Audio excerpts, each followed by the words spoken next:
37वां अध्याय मत्स्यावतार तथा मधु कैटभ वध। मार्कंडेय जी बोले, महात्मा भगवान अच्युत के बहुत से अवतार हैं। सुतराम उनका विस्तार पूर्वक वर्णन नहीं किया जा सकता, इसलिए मैं उन्हें संक्षेप से ही कहता हूं। यह प्रसिद्ध है कि पूर्व काल में जगत की सृष्टि करने वाले भगवान पुरुषोत्तम अनंत नामक शेषनाग शरीर की शैया पर योग निद्रा का आश्रय लेकर सोए हुए थे। नृप, कुछ काल के बाद उन गहरी नींद में सोए हुए देवादेव शरंग धन व विष्णु के कानों से पसीने की 2 बूंदें निकलकर जल में गिरी। उन दोनों बूंदों से मधु और कैटभ नाम के 2 दैत्य उत्पन्न हुए, जो महाबली, महान शक्तिशाली, महापराक्रमी और महाकाय थे।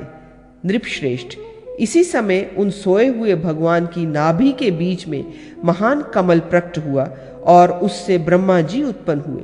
राजन, भगवान विष्णु ने ब्रह्मा जी से कहा, महामते, तुम प्रजाजनों की सृष्टि करो। यह सुन उन कमलोद्भव ब्रह्मा जी ने तथास्तु कहकर भगवान जगन्नाथ की आज्ञा स्वीकार कर ली तथा वेदों और शास्त्रों की सहायता से वे ज्यों ही सृष्टि रचना के लिए उद्यत हुए, त्यों ही उनके पास वे दोनों दैत्य मधु और कैटभ आए। आते ही वे बलभिमानी घोर दानव क्षण भर में ब्रह्मा जी के वेद और शस्त्र ज्ञान को लेकर चले गए। राजन, तब ब्रह्मा जी एक ही क्षण में ज्ञान शून्य हो दुखी हो गए और सोचने लगे, हाय, अब मैं कैसे प्रजा की सृष्टि करूंगा। भगवान ने मुझे आज्ञा दी कि तुम प्रजा की सृष्टि करो, परंतु अब तो मैं सृष्टि विज्ञान से रहित हो गया, अतः किस प्रकार सृष्टि रचना करूंगा। अहो, मुझ पर यह बहुत बड़ा कष्ट आ पहुंचा। लोक पितामह ब्रह्मा जी इस प्रकार चिंता करते करते शोक से कातर हो गए। वह प्रयत्न पूर्वक वेद शास्त्रों का स्मरण करने लगे, तथापि उन्हें उनकी स्मृति नहीं हुई। तब वे मन ही मन अत्यंत दुखी हो एकाग्रचित से भगवान पुरुषोत्तम की शास्त्रानुकूल विधि से स्तुति करने लगे। ब्रह्मा जी बोले, जो वेद शास्त्र विज्ञान और कर्मों की निधि है, उन ओमकार प्रतिपाद्य परमेश्वर को मेरा बार बार नमस्कार है। समस्त विद्याओं को धारण करने वाले वाणीपति भगवान को प्रणाम है। अचिंत्य एवं सर्वज्ञ परमेश्वर को नित्य बारंबार नमस्कार है। महाबाहो अधोक्षज, आप निराकार एवं यज्ञ स्वरूप है। आप ही समाप्त मूर्ति एवं सदा सर्व रूपधारी हैं। अच्युत, आप सर्व ज्ञानमय हैं। आप सबके हृदय में ज्ञान रूप से विराजमान हैं। देवदेव, आप मुझे सब प्रकार का ज्ञान दीजिए। आपको बारंबार नमस्कार है।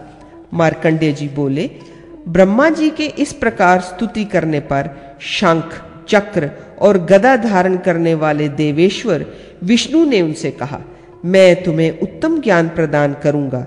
राजन, भगवान विष्णु यूं कहकर तब सोचने लगे, कौन इसका विज्ञान हर ले गया और किस रूप से उसने इसे धारण कर रखा है। भूपाल, अंत में ये जानकर कि ये सब मधु और कैटभ की करतूत है, भगवान जनार्दन ने अनेकों योजन लंबा चौड़ा पूर्ण ज्ञान में मत्स्य रूप धारण किया। फिर मत्स्य रूपधारी हरि ने तुरंत ही जल में प्रविष्ट होकर उसे क्षुब्ध कर डाला और भीतर ही भीतर पाताल लोक में पहुंचकर मधु तथा कैटभ को देखा। तब मुनियों द्वारा स्तवन किए जाने पर भगवान मधुसूदन ने मधु और कैटभ दोनों को मोहित कर वह वेद शास्त्र में ज्ञान ले लिया और उसे ले आकर ब्रह्मा जी को दे दिया। राजन, तत्पश्चात वे भगवान उस मत्स्य रूप को त्याग कर जगत के हित के लिए पुनः योग निद्रा में स्थित हो गए।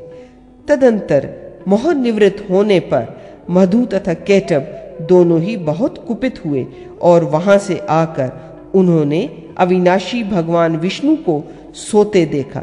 तब वे परस्पर कहने लगे, ये वही धूर्त पुरुष है जिसने हम दोनों को माया से मोहित करके वेद शास्त्रों को ले आकर ब्रह्मा को दे दिया और अब यहाँ साधु की भांति सो रहा है। राजन, यों कहकर उन महाघोर दानव मधु और कैटभ ने वहां सोए हुए भगवान केशव को तत्काल जगाया और कहा, महामते, हम दोनों यहाँ तुम्हारे साथ युद्ध करने आए हैं। तुम हमें संग्राम की भिक्षा दो और अभी उठकर हमसे युद्ध करो। नृपवर उनके इस प्रकार कहने पर देवदेव भगवान ने बहुत अच्छा कहकर अपने शारंग धनुष पर प्रत्यंचा चढ़ाई। उस समय भगवान माधव ने लीला पूर्वक धनुष की टंकार और शंखनाद से आकाश दिशाओं और अवांतर दिशाओं को भर दिया। राजन, फिर उन महापराक्रमी महाभयानक मधु और कैटब ने भी उस समय अपनी प्रत्यंचाओं को टंकार दी और वे भगवान विष्णु के साथ युद्ध करने लगे। जगतपति भगवान विष्णु भी लीला से ही उनके साथ युद्ध करने लगे। इस प्रकार परस्पर अस्त्र शस्त्र का प्रहार करते हुए उन दोनों पक्षों में समान रूप से युद्ध हुआ। भगवान विष्णु ने अपने शारंग धनुष द्वारा छोड़े हुए सर्प के समान तीखे बाणों से उन दैत्यों के समस्त अस्त्र शस्त्र तिल की भांति टुकड़े टुकड़े कर डाले। वे दोनों उन्मत्त दानव मधु और कैटब चिरकाल तक भगवान के साथ लड़कर अंत में उनके शारंग धनुष से छूटे हुए बाणों द्वारा मारे गए। राजन, तब श्री विष्णु भगवान ने उन दोनों दैत्यों के भेद से इस पृथ्वी का निर्माण किया। इसी से इस वसुंधरा का नाम मेदिनी हुआ। भूपाल, इस प्रकार भगवान विष्णु की कृपा से वेदों को प्राप्त कर प्रजापति ब्रह्मा जी ने वेदोक्त विधि से प्रजा की सृष्टि की। नृप, जो भगवान की इस अवतार कथा का प्रतिदिन श्रवण करता है, वह चंद्रलोक में निवास करके वेद वेता ब्राह्मण होता है। भूमिपाल, जो भगवान विष्णु लोकहित के लिए पर्वत के समान भीमकाय मत्स्य रूप धारण कर जनलोक निवासियों द्वारा स्तुत हुए थे, उनका ही तुम सदा स्मरण करो। इति श्री नरसिंह पुराणे